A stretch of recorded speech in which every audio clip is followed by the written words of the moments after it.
Hello students, welcome to Electro classes, one step ahead for learning, where we help you to achieve your goals. Students, today's our topic is atom. What is atom? Today we will discuss on this topic. Okay? So let's start.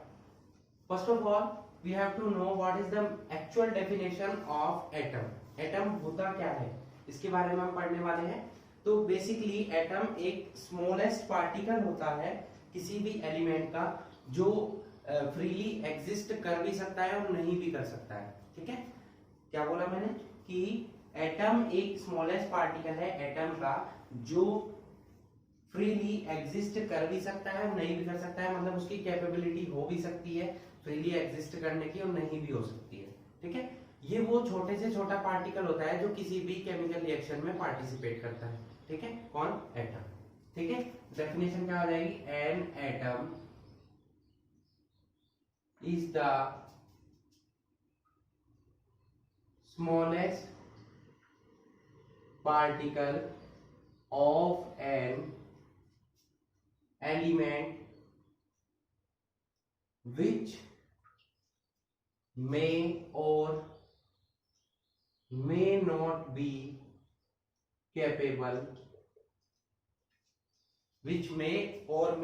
be capable of freely existence. ठीक है, जो free exist कर भी सकता है नहीं भी कर सकता है. ठीक है, it is the smallest particle that takes part in a chemical reaction. ये वो छोटे से छोटा पार्टिकल है किसी भी एलिमेंट का जो किसी भी केमिकल रिएक्शन में पार्टिसिपेट करता है. ठीक है, क्लियर हुआ? अब फ्रीली एग्जिस्टेंस का मीनिंग क्या हुआ? देखिए, कुछ ऐसे एटम्स होते हैं जो जिनकी आउटर मोस्ट शेल यानी कि वैलेंसी कंप्लीट रहती है. जैसे कि हमारा नोबल गैसेस है. नोबल गैसेस कौन कौन सी होती है? Noble gases. नोबल गैसेस की कौन सी गैसेस होती है? अनरिएक्टिव गैसेस, जो किसी से रिएक्शन नहीं करती हैं. और जब कोई ये किसी से रिएक्शन नहीं करेंगी तो ये किसी के साथ बॉन्ड नहीं बनाती है. ठीक है, ध्यान से समझेंगे क्योंकि आपने फर्स्ट टाइम पढ़ रहे हैं 9th क्लास में, इससे पहले आपने नहीं पढ़ी होगी ये बातें. नोबल गैसेस कौन सी होती है? Helium, neon, argon, krypton, radon et cetera. ठीक है, ये होती है हमारी क्या? और भी है, जीनोन भी आता है इसमें. ठीक है, तो ये सभी क्या है? हमारी नोबल गैसेस है. इन्हें ये किसी से भी रिएक्शन नहीं करती है, मतलब अनरिएक्टिव होती है, तो ये फ्रीली एग्जिस्ट कर सकती है. ठीक है, बट जैसे हमारा हाइड्रोजन है, ऑक्सीजन पढ़ा हुआ है तो आपने, नाइट्रोजन एक्सेट्रा, ये फ्रीली एग्जिस्ट नहीं करते हैं. डज नॉट फ्री एग्जिस्ट, मतलब ये हमेशा कंबाइंड फॉर्म में ही रहते हैं. जैसे हाइड्रोजन को हम किससे डिनोट करते हैं? H से. तो H कभी भी इस फॉर्म में नहीं मिलेगा, हाइड्रोजन हमेशा इस फॉर्म में मिलेगा, H2. ऑक्सीजन कभी इस फॉर्म में नहीं मिलेगा, किस फॉर्म में मिलेगा? O2 की फॉर्म में. नाइट्रोजन कभी इस फॉर्म में नहीं मिलेगा, N किस फॉर्म में मिलेगा? N2 की फॉर्म में. ठीक है, तो इस तरीके से एक दूसरे खुद से बॉन्डिंग करते हैं, या तो खुद के एटम से बॉन्डिंग करते हैं, किसी अदर से एटम से भी बॉन्डिंग कर सकते हैं. जैसे कि मान लो सपोज हमारे पास हाइड्रोजन है और ये हमारा क्लोरीन का एटम है, दोनों आपस में बॉन्डिंग करके क्या बना लेते हैं? HCl. ठीक है, ओके. तो इतना आपको क्लियर हो कि कुछ एटम्स ऐसे होंगे जो खुद से रिएक्शन कर सकते हैं या किसी और से रिएक्शन कर सकते हैं, कंपाउंड बना सकते हैं. वो क्या होंगे? फ्रीली एग्जिस्ट नहीं करेंगे. ठीक है, और कुछ ऐसे एटम्स होंगे, एलिमेंट्स, किसी भी एलिमेंट के कुछ ऐसे एटम्स होंगे जो फ्रीली एग्जिस्ट कर सकते हैं क्योंकि वो अनरिएक्टिव होते हैं. अनरिएक्टिव मतलब किसी से रिएक्शन नहीं करते हैं, तो वो सिंपल फॉर्म में रहते हैं. जैसे हीलियम हो गया हमारा, हीलियम को हम He से डिनोट करते हैं, तो ये ऐसे ही रहेगा, He2 नहीं बनेगा क्योंकि ये अनरिएक्टिव है. ठीक है। तो यहां से डेफिनेशन से ये मतलब हुआ कि एटम वो छोटे से छोटा पार्टिकल है जो किसी भी एलिमेंट का जो मे और may not be capable of freely existence, जो कैपेबिलिटी रख भी सकता है और नहीं भी रख सकता है फ्रीली एग्जिस्ट करने की। जैसे नोबल गैसेस नहीं, ये हमारे कैपेबल होते हैं, ठीक है, फ्रीली एग्जिस्ट में।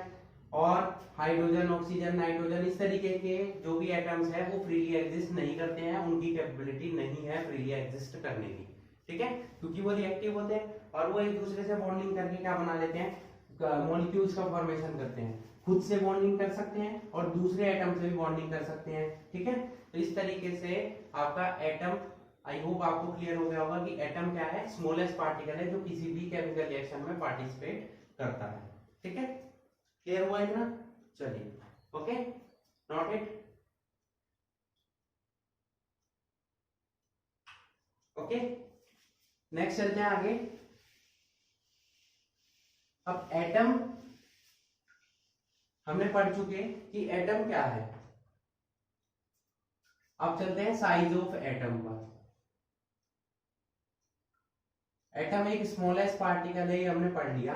अब एटम का साइज क्या होगा, ठीक है, क्या हम एटम को देख सकते हैं, ठीक है, तो ये पॉसिबल नहीं है कि हम किसको, एटम को देख सकें, इवन नेक्ड आई से या इवन विद ए माइक्रोस्कोप। ना तो हम नेक्ड आई से तो कभी देख ही नहीं सकते हैं किसी भी एटम को, क्लियर। इतना छोटा पार्टिकल होगा कि अगर आप मिलियंस ऑफ पार्टिकल्स को एक साथ एक के ऊपर एक के ऊपर एक के ऊपर एक रखेंगे, तब आपका इतना पतला होगा ये कि एक थिन शीट होती है जैसे पेपर की, उसके इक्वल होगा,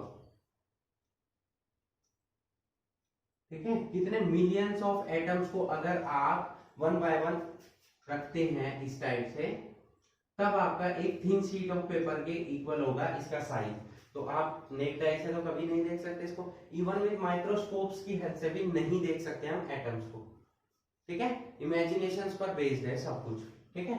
अब एक रिसेंटली माइक्रोस्कोप जो बना है, सोफिस्टिकेटेड माइक्रोस्कोप, उसका नेम क्या है, स्कैनिंग टनलिंग माइक्रोस्कोप, STM। ये रिसेंट स्टडीज में पता चला है कि इस माइक्रोस्कोप की हेल्प से एक एटम की पिक्चर क्लिक कर सकते हैं, मतलब इसके थ्रू हम एटम को देख सकते हैं। बट ये रेयरली प्रेजेंट होता है किसी साइंस लैब में, ठीक है, किसी किसी कंट्री की ही साइंस लैब में ये प्रेजेंट है, हमारे यहाँ तो इंडिया में तो प्रेजेंट नहीं है, ठीक है। अब इसके थ्रू हम एटम को देख सकते हैं, क्लियर हुआ। अब साइज ऑफ एटम की बात हुई, तो साइज ऑफ एटम किस पर डिपेंड करता है, एटम का एटॉमिक रेडियाई पर। रेडियस पढ़ा होगा आपने, रेडियस का ही प्लूरल क्या होता है, रेडियाई। बहुत सारे एटम्स की रेडियाई को हम क्या बोलते हैं, एटॉमिक रेडियाई। तो साइज ऑफ एटम के बारे में हमें कौन बताता है, उसका एटॉमिक रेडियाई। ये जो होता है इसको हम काउंट करते हैं नैनोमीटर में, इसमें नैनोमीटर में। सपोज स्मॉलेस्ट पार्टिकल क्या है हमारा, सबसे छोटा पार्टिकल क्या है हमारा, हाइड्रोजन है। हाइड्रोजन की एटॉमिक रेडियस कितना होता है, 0.037 नैनोमीटर।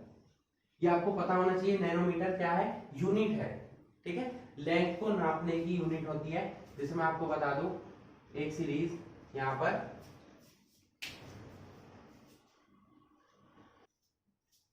मिली, माइक्रो, नैनो, पीको, ठीक है, ये याद रखेंगे आप। एक एंगस्ट्रॉम भी याद रखेंगे। ये यूनिट मैं आपको इसलिए बता रहा हूं कि मोस्टली फिजिक्स और केमिस्ट्री में यही यूनिट ज्यादातर यूज होती है। देखिए, मिली का मतलब होता है millimetre, micrometre, nanometre, picometre, angstrom. Millimetre में कितने होते हैं मीटर, 10⁻³ कितने मीटर होता है, 10⁻³ मीटर। माइक्रो में 3 और ऐड कर देंगे 6 हो जाएंगे यहाँ पर। नैनो में फिर 3 और ऐड कर देंगे 9 हो जाएंगे। पीको में 3 और ऐड कर देंगे क्या हो जाएंगे, 12 हो जाएंगे, ठीक है। एंगस्ट्रॉम में कितना होता है, 10⁻10, ठीक है। रेयरली कहीं कहीं फेम्टो भी यूज होता है, रेयरली, उसमें कितना होता है 10⁻15, ये कभी ज्यादा नहीं होता है, मोस्टली यही 5 यूज होंगे, तो इनको आप याद कर लें। ठीक है, फॉर एग्जांपल हम यहाँ पर नैनोमीटर की बात कर रहे हैं, तो एटॉमिक रेडियाई आपको हमेशा हमेशा किसमें लिखा हुआ मिलेगा, बुक्स में, नैनोमीटर में। ठीक है, जैसे हाइड्रोजन की एटॉमिक रेडियाई मैंने आपको बताई 0.037 नैनोमीटर है, इसको मीटर में कन्वर्ट करेंगे तो किससे मल्टीप्लाई करेंगे आप, 10 की पावर माइनस, नैनो में कितना होता है 9, तो ये मीटर में कन्वर्ट हो जाएगा। ओके, तो एटॉमिक रेडियाई को, साइज ऑफ एटम को किसमें कैलकुलेट करते हैं हम, नैनोमीटर में। ठीक है, बहुत ही रेयरली शॉर्ट स्मॉलेस्ट पार्टिकल है हमारा क्या, एटम, और उसकी रेडियाई क्या होती है, बहुत ही छोटी होती है, नैनोमीटर में हम इसको काउंट करते हैं।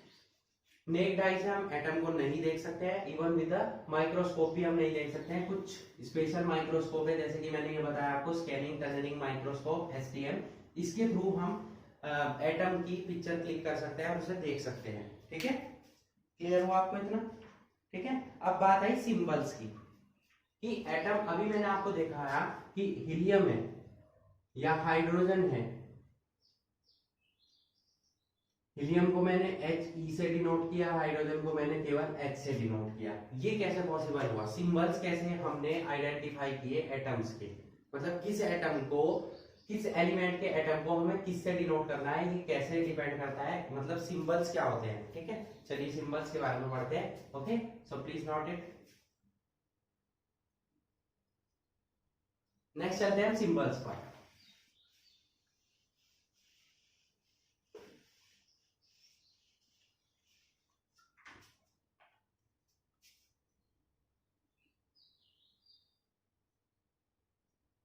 देखिए, सबसे पहले सिंबल्स के बारे में किसने बताया था, जॉन डाल्टन ने। ठीक है, बट वो सभी एटम्स के सिंबल्स को नहीं नोट कर पाए। ठीक है, उसके बाद नए नए एटम्स, जैसे जैसे नए नए एलिमेंट्स की डिस्कवरी हुई, उनके एटम्स के सिंबल हमें नहीं पता थे। जैसे जॉन डाल्टन ने, मान लो सपोज कॉपर था तो कॉपर को ऐसे डिनोट कर दिया। ठीक है, प्लेटिनम था, उसको ऐसे डिनोट कर दिया, ये हमारा कॉपर का साइन था, ये प्लेटिनम का साइन था। क्लियर? ऐसे बहुत सारे एटम्स थे, जैसे आयरन को हमने, उन्होंने ऐसे डिनोट कर दिया, ये हो गया आयरन। सल्फर को ऐसे डिनोट कर दिया, हो गया सल्फर। ठीक है, फास्फोरस को उन्होंने ऐसे डिनोट किया, ये फास्फोरस का साइन था। क्लियर हुआ? तो ऐसे ही बहुत सारे एलिमेंट्स उन्होंने बनाए। सल्फर को उन्होंने ऐसे भी डिनोट किया, ये भी सल्फर का साइन था। तो इस तरीके से जॉन डाल्टन ने मोस्ट ऑफ द एटम्स के, एलिमेंट के एटम को शो कर दिया इन सिंबल्स की हेल्प से। ठीक है, बट ये सिंबल्स ज्यादा दिन कैरी नहीं कर पाए। ठीक है, उसके बाद एक स्वीडिश केमिस्ट थे, स्वीडन के, स्वीडन कंट्री है ना, उसके केमिस्ट थे। ठीक है, स्वीडिश केमिस्ट थे हमारे कौन, बर्जीलियस। कौन थे, बर्जीलियस। इन्होंने किसके बारे में बताया, एलिमेंट्स के सिंबल के, कि एटम्स को आप सिंबल्स के थ्रू कैसे नोट कर सकते हैं।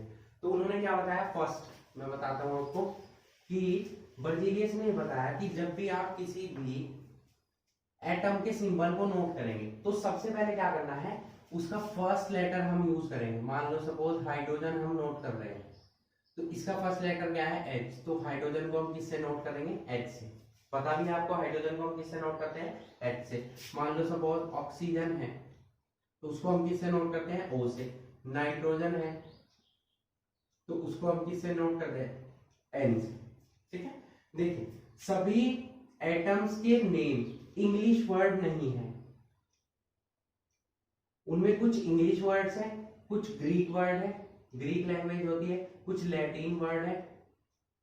ठीक है, तो इन तीनों की हेल्प से जो वर्ड्स हैं, जो एटम्स के वर्ड्स हैं जिनको हम डिनोट करते हैं, वो इन नेम से करते हैं। कुछ उसमें इंग्लिश वर्ड है, जैसे हाइड्रोजन है ये इंग्लिश है, ऑक्सीजन इंग्लिश है, सो नाइट्रोजन इंग्लिश है, अभी लैटिन भी आएंगे और ग्रीक लैंग्वेज भी आएगी।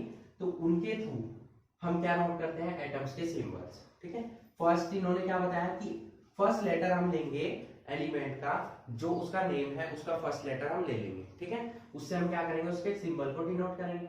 बट अगर कोई ऐसे एटम्स हैं जिनके फर्स्ट लेटर कॉमन है।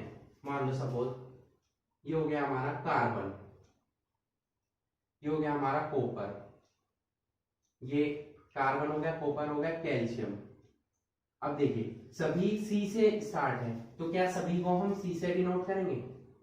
ये तो पॉसिबल नहीं होगा। फिर आप कैसे पता लगाएंगे कि ये कार्बन है, ये कॉपर है, ये कैल्शियम है, कौन सा क्या है? ठीक है, तो उन्होंने क्या कहा कि अगर कहीं ऐसी सिचुएशन बनती है कि फर्स्ट लेटर सेम है, तो हम क्या करेंगे, उनके सेकंड लेटर को या किसी अदर लेटर को, जरूरी नहीं है सेकंड लेटर ही हम यूज करेंगे, ठीक है, तो फर्स्ट लेटर तो वही रहेगा, सेकंड लेटर या कोई भी अदर लेटर हम यूज करेंगे। जैसे कॉपर है, कॉपर को हम किससे डिनोट करते हैं? सी यू से, और कैल्शियम को सी ए से। अब आप कहेंगे कॉपर को सी ओ से क्यों नहीं किया? क्योंकि सी ओ से हम करते हैं कोबाल्ट को।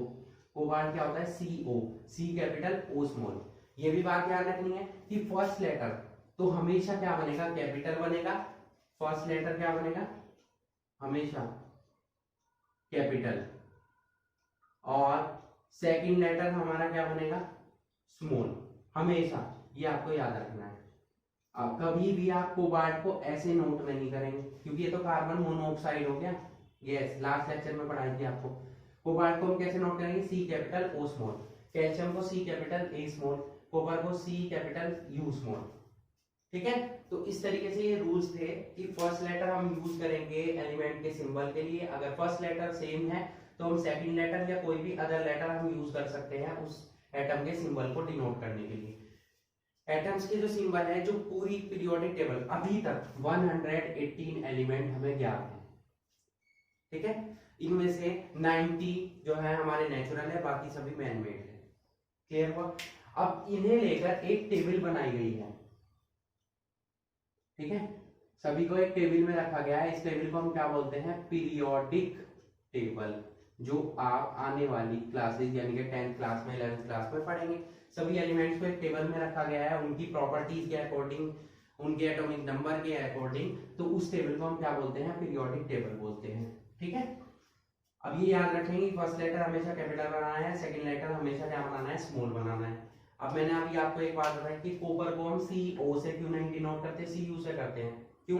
क्योंकि इसका लैटिन नेम कुछ ऐसा है जिसमें सी यू वर्ड आता है। अब चलते हैं हम कुछ ऐसे वर्ड्स पर। ये तो इंग्लिश नेम तो आपको पता ही है, हाइड्रोजन, ऑक्सीजन, नाइट्रोजन। कुछ और मैं बता दूंगा। और ग्रीक और लैटिन लैंग्वेज में क्या होता है, अब देखते हैं इसको। ठीक है, वीडियो पॉज करके नोट कर लिया कीजिए। उसके बाद लैटिन वर्ड्स क्या है? जैसे सिल्वर है, सिल्वर को हम एस आई से नहीं डिनोट करते, क्योंकि एस आई से हम किसे डिनोट करते हैं? सिलिकॉन। ठीक है, तो सिल्वर का लैटिन नेम क्या होता है? सिल्वर का लैटिन नेम क्या होता है? अर्जेंटम। ठीक है, इसीलिए हम इसको ए जी से डिनोट करते हैं। अब देखिए, हमने फर्स्ट लेटर लिया ए कैपिटल, सेकंड लेटर हमने आर नहीं लिया, क्योंकि ए आर किसके लिए यूज होता है? आर्गन के लिए। ये भी ध्यान रखना है। तो ए आर हम नहीं ले सकते, तो यहाँ पर क्या लिया? ए जी लिया। तो आपने देखा होगा सिल्वर, कहीं पर आपने प्रीवियस क्लास 8th क्लास में 7th में पढ़ा होगा, कहीं सिल्वर लिखा होता है तो उसके ब्रैकेट में आपको ए जी लिखा मिलेगा। क्यों? क्योंकि इसका लैटिन नेम क्या है? अर्जेंटम। समझ में आया? और ले लेते हैं, जैसे हमारा सोडियम है, सोडियम को हम किससे डिनोट करते हैं? एन ए से, क्योंकि इसका लैटिन नेम क्या है? नेट्रियम। पोटेशियम है, पोटेशियम, पोटेशियम को हम किससे डिनोट करते हैं? के से, क्योंकि इसका लैटिन नेम क्या है? कैलियम। पी से नहीं कर सकते, क्योंकि पी से हम फास्फोरस को डिनोट करते हैं। ठीक है, पोटेशियम हो गया, कैलियम हो गया इसका। ऐसी गोल्ड, गोल्ड को जीओ से नहीं करते हम, किससे करते हैं? ए यू से, क्योंकि इसका लैटिन नेम होता है ओरम। क्या होता है? ओरम। समझ में आया? ऐसे ही बहुत सारे लैटिन वर्ड है, जैसे कि मरकरी है, मरकरी को हम किससे डिनोट करते हैं? एच जी से। किससे डिनोट करते हैं? एच जी से, क्योंकि इसका लैटिन नेम क्या है? हाइजरम। समझ में आया? तो ये लैटिन नेम्स है, और भी हैं बहुत सारे, आप और भी नोट कर सकते हैं। ठीक है, जैसे आयरन हो गया, आयरन को हम किससे डिनोट करते हैं? एफ ई से, क्योंकि इसका लैटिन नेम है फेरम। ऐसी मैंने अभी आपको बताया था कॉपर, ये याद रखेंगे। कॉपर को हम किससे डिनोट करते हैं? सी यू से, क्योंकि कॉपर का लैटिन नेम क्या है, क्यूप्रम। आपकी बुक्स में दी हुई होगी टेबल, वहां से आप याद कर सकते हैं। मैंने मेन बता दिया आपको जो इंपॉर्टेंट है, यूज होते हैं। तो ये लैटिन नेम है, ये हमारे इंग्लिश नेम है इनके, और ये इनके लैटिन नेम है। बट इंग्लिश नेम में क्या है, एस लिखते अगर आप, या एस आई लिखते, वो सिलिकॉन के लिए हम यूज कर चुके हैं, तो इनका लैटिन नेम दिया हमने, उसके वर्ड्स को उठाया। सोडियम क्या है, सोडियम को हम Na से डिनोट करते हैं, नेट्रियम से, क्योंकि नेट्रियम इसका लैटिन नेम है। पोटेशियम P से नहीं कर सकते थे, क्योंकि P से फास्फोरस हम ऑलरेडी नोट कर चुके हैं, तो इसका लैटिन नेम लिया कैलियम। ठीक है। सिमिलरली अदर एटम्स के हमने लैटिन नेम के फर्स्ट लेटर और सेकंड लेटर या कोई भी अदर लेटर नोट करके इनके डिनोटेशन कर दिए, इनके सिंबल्स के। ठीक है। तो बुक्स में आपके सभी आप सिंबल्स देख सकते हैं, उन्हें लर्न कर सकते हैं। ओके, जितने भी अदर सिंबल्स हैं, देखिए सिंबल्स एलिमेंट्स अभी याद कर लीजिए आप। 9th क्लास में आप जितना याद कर लेंगे इनको, 10th क्लास में आपको उतनी ही हेल्प मिलेगी। आने वाली क्लासेस में आप उतना इजीली इन्हें याद करने की रिक्वायरमेंट नहीं होगी, और रिएक्शंस आप इजीली नोट कर पाएंगे। ओके, क्लियर हुआ? तो यहाँ पर हमारा टॉपिक जो था एटम, कि एटम क्या है, उसका साइज क्या है, सिंबल्स क्या है, वो हमारा कंप्लीट होता है। ओके, नेक्स्ट लेक्चर में हम नेक्स्ट टॉपिक डिस्कस करेंगे। ठीक है, मॉलिक्यूल। ठीक है, एटम्स क्या होते हैं, एटम्स आपस में कंबाइन होते हैं और मॉलिक्यूल्स का फॉर्मेशन करते हैं। सपोज मैंने अभी आपको बताया हाइड्रोजन हाइड्रोजन से जुड़ा तो क्या बन गया, H2, या हाइड्रोजन क्लोरीन से जुड़ा HCl बन गया। तो एटम्स जरूरी नहीं है कि वो अपने ही सेम एटम से कंबाइन करेंगे, वो दूसरे एटम से भी कंबाइन कर सकते हैं। इनको हम क्या बोलते हैं, मॉलिक्यूल्स बोलते हैं। तो नेक्स्ट लेक्चर में हम मॉलिक्यूल्स के बारे में पढ़ेंगे। Okay, so that's it for today. Hope you enjoyed the video and thanks for watching.